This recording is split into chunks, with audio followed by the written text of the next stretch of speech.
Major League Pickleball just wrapped the first of 8 regular season events of the 2024 season. We're going to take a look at some highlights here in the first ever Ranchers Roundup. We'll take a look at results from around the league, update our power rankings, take a look at the standings, and we'll talk about all the hot topics, especially rally scoring. I have a lot of thoughts on rally scoring. Let's dive into the action. Like, subscribe, let's get to it. The very first match of the entire tournament was the Texas Ranchers against the Columbus Sliders. Etta Wright and Tina Pisnick got the Ranchers off to a very strong start with a 25-12 rally scoring beatdown over Megan Dizon and Brooke Buckner. 1-0 lead heading into men's doubles. Christian Alshon and Pablo Tejas will take on Riley Newman and Connor Garnett. Getting things started, Christian Alshon's going to rip one right down the sideline, but the story of this game was Connor Garnett really struggled with his serve. Take a look at this. That's about as out as you'll see in professional pickleball. And after the end change, the woes continued. Here's the third one. The Rangers had a lead about 3 or 4 points the whole way, and the Sliders were trying to get that comeback started, but it just never happened. There were missed serves. You're never going to get any momentum started. There, Pablo Tejas finds Connor Garnett in the middle. A missed return from Connor Garnett. And here, on game point, Christian Alshon with a routine ATP winner. Texas will take a 2-0 lead heading into mixed doubles. The first mixed doubles match would see Christian Alshon and Tina Pisnick against Riley Newman and Brooke Buckner. Alshon big in the middle, playing like how you want a first-round pick to play. Riley Newman has not been on the PPA Tour. He is now back under contract. That issue is all resolved. Expecting to see him more, but he definitely looked a little rusty to start the tournament. Here's going to try a lob. Tina's all over that one. Rangers had a nice lead in the end change. And there's Christian Alshon winning a hands battle. Here again, 17-12. We're going to see him get nice and big. You're going to see a high drop from Riley. He's all over that. Now the Sliders, gotta give them credit, they did not go down without a fight.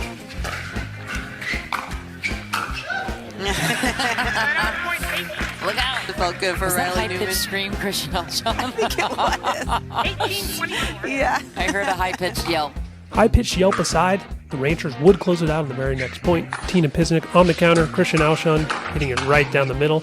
And we're still going to play the fourth mix just for potential seeding. Let's see how that went. From Garnett. I'm baffled. And I think it was just meant to be. The first match in Major League Pickleball history with true rally scoring ends on a missed serve. That was the one and only match that the Texas Ranchers played on Friday. And a 4-0 sweep of the Columbus Sliders was as good as a result as you could have possibly hoped for. I was pretty high on the Sliders coming into this event, and they really did not have a good outing. On Saturday, the Ranchers played the Dallas Flash. I don't know if I have the authority to do this, but I'm officially making this a rivalry game, Battle for Texas. I think we need a trophy. Maybe we can get like Buc-ee's to sponsor it. I don't know. But unfortunately, this was not streamed. We had to watch it on the Texas Ranchers Instagram account. And after splitting the gender doubles matches, both mixed games were highly contested. In the first one, there was a tight line called Ranchers called a serve out. The ref overruled, said it was in. The fact that I wasn't streamed meant there were no challenges. But it wasn't until the next game when the fact that there were no challenges was really felt. At 24-24, just take a look at this.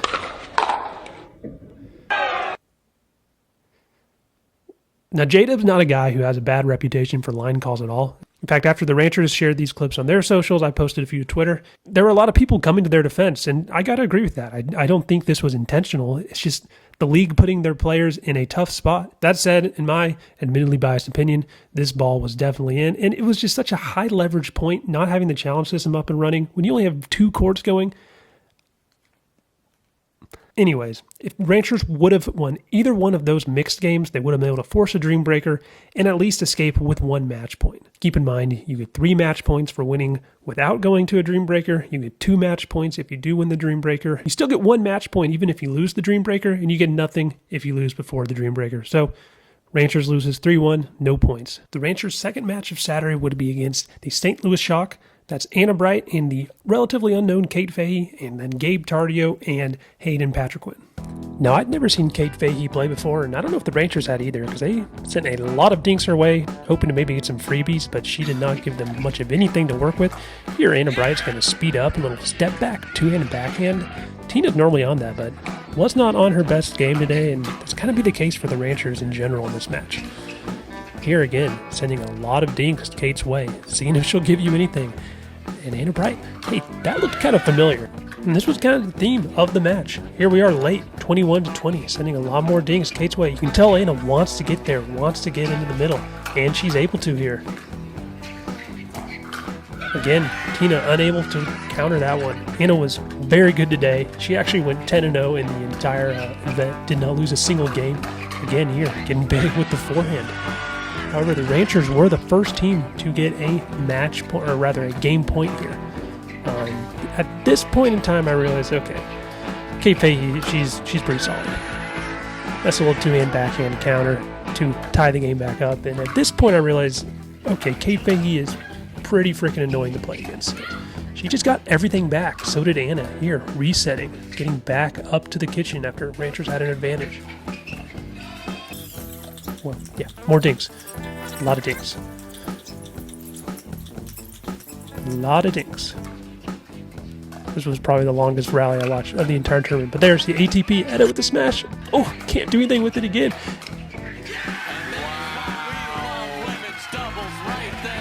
Absolute amazing rally. I don't even know how many shots that were. If I wasn't so lazy, I'd go and count. And here on game point, again, Kate Fahey just freaking hit one into the net for me. Please, that's all I wanted from you. I'll just shut up for a minute so you can watch.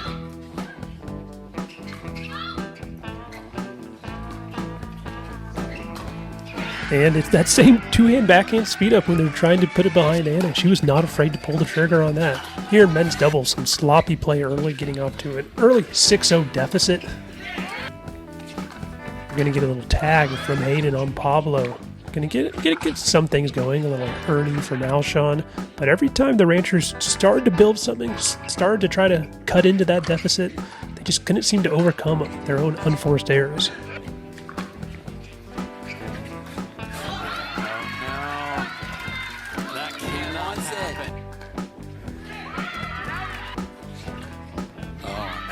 Despite all these errors, the Ranchers were able to keep it close here, trying to defend a game point on the back foot.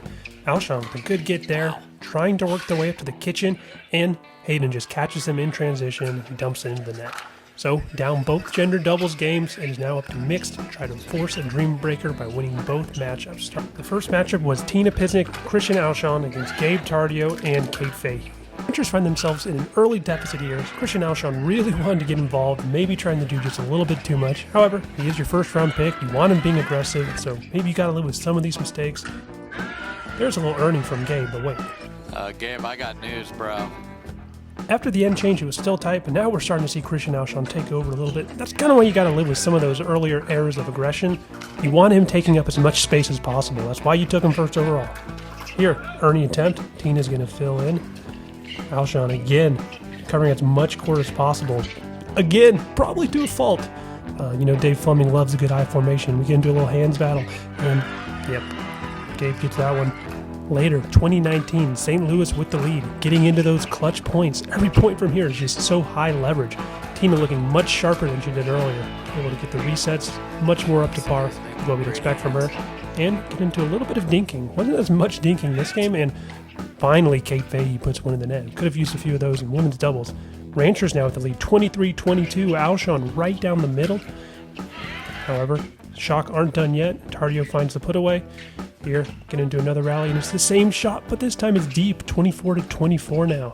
Got the Shock on the back foot. Alshon getting big with the Ernie. Takes a few tries, but they get the put away. Another game point here. And this time, it is Gabe Tardio who gets caught overextending, hits that ball out. Now on to mixed doubles number 2, needing a win to force that dream breaker. Etta Wright and Pablo Tellez, Anna Bright, Hayden Patrick-Wynn. And here we see Hayden Patrick-Wynn getting big early, stepping over, getting the pop-up, getting the put away. Unfortunately, not a whole lot went the Ranchers' way, down 5 early. Pablo Tellez finds a little bit of an Ernie there.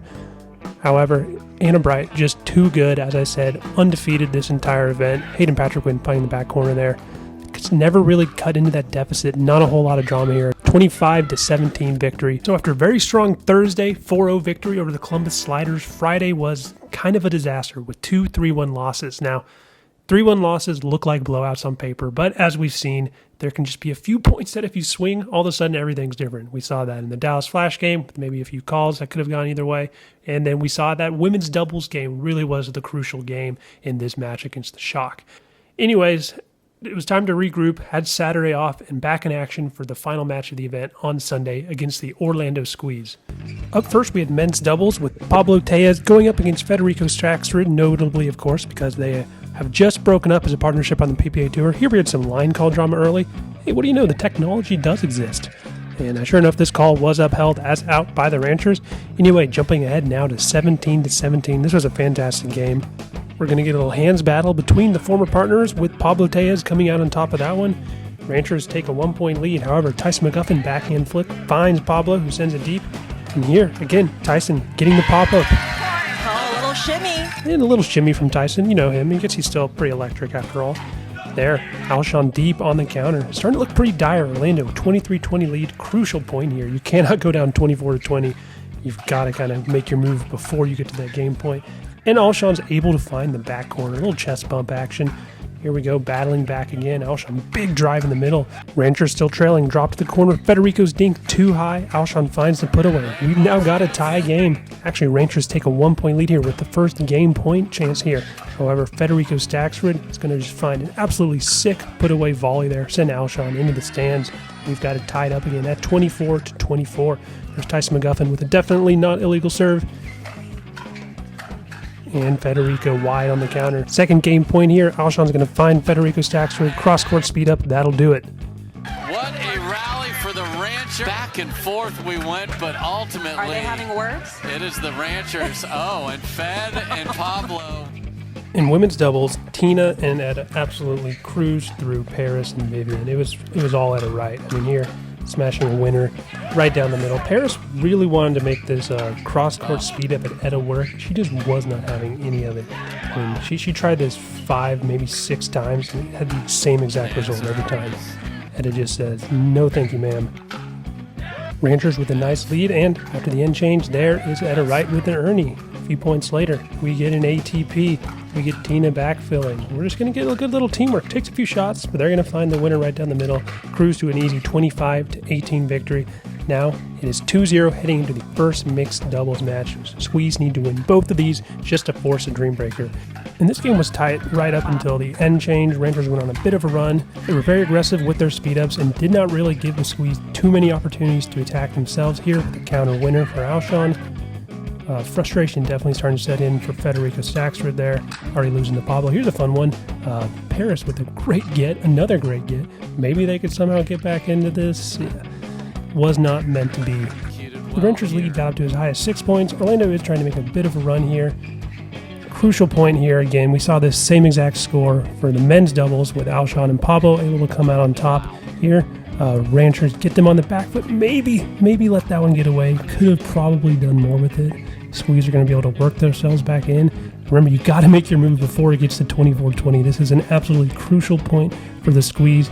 Getting some dinking. Not a whole lot of long extended dink routes in this one. And you can just see Federico is looking for his chance to step in. He's going to want to fire something, and Christian is on it. Gets the lead up to 24-20. That would be enough. They would win 25-20. So this one was already over 3-0, but I was still watching. I knew Etta was maybe going to do some incredible shots like that, and they were reading tweets out on the broadcast, so I wanted to see if I can get on there. We got the fresh squeezed juice. Now let's go for some pulp.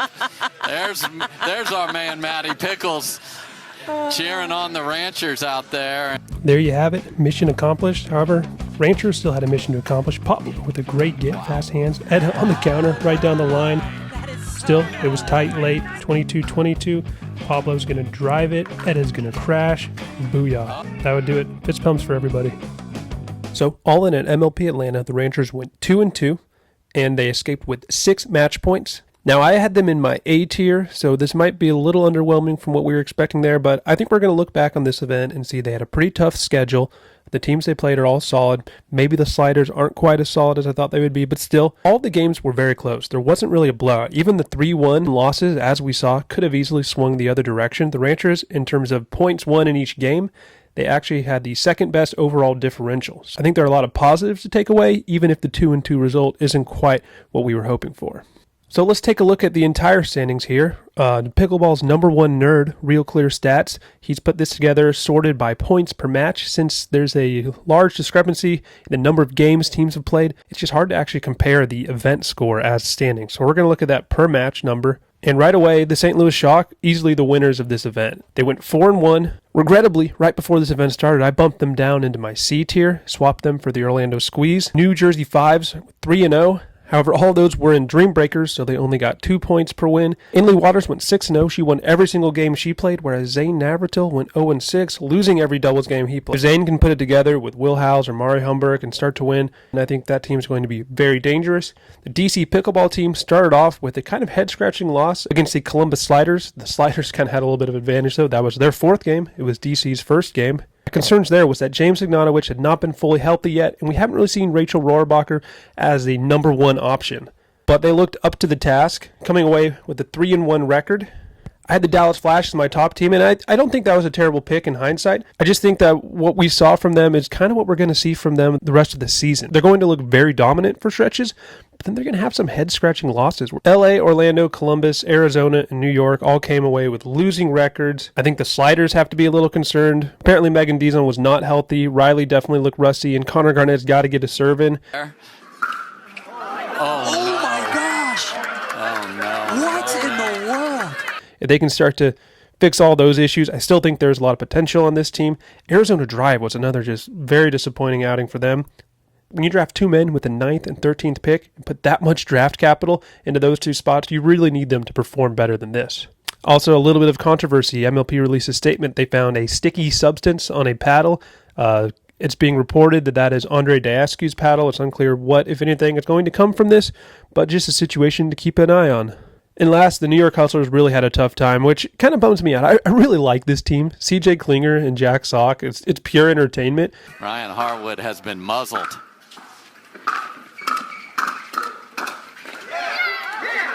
Oh, what in the world, CJ? Oh, no, he did not! Look Are you kidding me? Full fake swing. Look at this kid! It didn't really work out that well for them, but I don't know. I'm going to watch them anyway. So with all that in mind, let's take a look at my revised tier list. Also keep in mind, I am limiting the S, A, and B tiers to 6 teams. These are my playoff teams. The St. Louis Shock are going to skyrocket all the way up to the S tier. Maybe this is overreaction, but they look like the strongest team. Maybe they aren't truly like an S tier, a step above all the other teams, but I'm just kind of holding this spot for whoever I think is in the driver's seat. I'm going to hold the Ranchers steady, reasons I stated. The point differential, I'm obviously incredibly biased towards this team. My dad's one of the co-owners. Bumping the Dallas Flash down from S to A tier. We're going to give DC and the Fives a boost into the playoff tiers. They're down in the B tier. Going to hold the Seattle Pioneers steady there. They weren't at this event. Dropping Arizona down from the A tier to the C tier. We're going to bump the Squeeze back down. Mat drops are going to come up a little bit. And then the other big faller was the Columbus Sliders. I had them in the B tier. As far as all the changes MLP has made this season, I'm really excited that there's like an actual regular season, not just a bunch of little mini tournaments. Some people were disappointed that there wasn't a champion crowned at this event. There won't be a champion or a clear winner at each event, but I just personally don't really feel the need to have that. It does kind of keep things moving, have some momentum within an event. Maybe it impacts vibes. I don't know. But I like the fact that it was a regular season. Some people also didn't really like the new standings, how you're awarding points, 3 for a win, 2 for winning a Dream Breaker, 1 for losing a Dream Breaker, nothing if you don't make a Dream Breaker. But I also like this. It's kind of like how the NHL does it. They have a 2-1-0. I like the 3-2-1-0. It is kind of weird to see a team that is 3-0, like the New Jersey Fives, have 6 match points and be tied in the standings with Texas, who went 2-2, but won both their matches without going to a Dream Breaker. MLP was already kind of emphasizing doubles, obviously, because you play 4 doubles games and you only play 1 singles game. But I feel like this emphasizes doubles even harder. So maybe that's not a good thing. Maybe it is a good thing. I don't know. I just kind of like it. A lot of people were also complaining, what the hell, Challenger, there was a team that went 1-5 and is in 3rd place. But yeah, it's because they played 6 games. A few of the other teams only played 3 or 4 games. So it's all going to balance out over the course of the season. The other big hot topic and a change was the removal of the win on serve requirement. A lot of people call this a freeze. It's not really a freeze. MLP did used to have a true freeze where the team that got to 20 would convert to side out scoring. They could no longer score when the opponent was serving. And then the trailing team would freeze when they got to 18. They scrapped this. They went to a just you have to win on your serve requirement. Now they've gotten rid of that for this season, and it is just straight up true, pure rally scoring, games to 25, win by 2, and I'm a big fan of this. Requiring a team to win on their serve, it is counterintuitive. It actually devalues the importance of winning on your serve. I did a whole long tweet thread about this. I won't read it all to you right here. Go follow me on Twitter, join the conversation. But essentially, requiring teams to win on their serve opens the door for the team that won less on their serve to win the game. You could be up 20-10. You could trade 20 straight side outs. Now the score is 20-20. You've won 30 points. Your opponent has won 20 points. You've won 10 more points on your serve than them, but the game is tied somehow. That just doesn't seem like a fair system. It doesn't seem like a good way to determine a winner. And we did see comebacks. Comebacks happened. You just have to shift your thinking. You used to be able to wait until that last point. Okay, now we can go to our comeback. No, you better get moving. When it's 23-20, like we saw in the Orlando Squeeze versus Texas Rangers men's doubles match, it is time to make your move then. If you get to 24-20, if you get to 24-19, yeah, you're probably going to lose. And you know what? That's okay.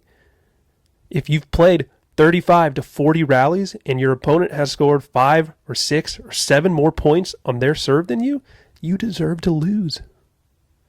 And you know what? If it was side out, you would have already lost. I think if you don't have a specific team that you're rooting for, you just want close games, right? You don't really give a shit who's going to win or lose.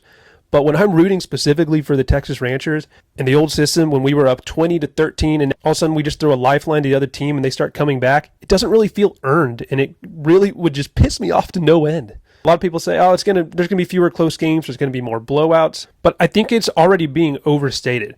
Real Clear Stats tweets that in MLP Season 2 of last year, only 36.9% of games had an unscored rally. That means the win on serve rule only impacted 37% of games. The idea that the freeze was causing all these comebacks kind of devalues them in a way, and it wasn't even true a lot of the time. The average margin of victory went up by about 20% at this event compared to last one, but the amount of points you need to win a game went up by the exact same amount, so proportionally games are just as close. Last season there were about 30% of games decided by 2 points. At this event it was 22%, so we're seeing a little bit of a drop off there, but overall, to me, I think this is a better system, it is more fair. And if you disagree with me, get in the comments and let me know about it. Well, that's all I got for today. I had a blast, watched a ton of pickleball. Do me a favor, like, subscribe, send this video to a friend. Got some fun things coming on the channel, so stay tuned.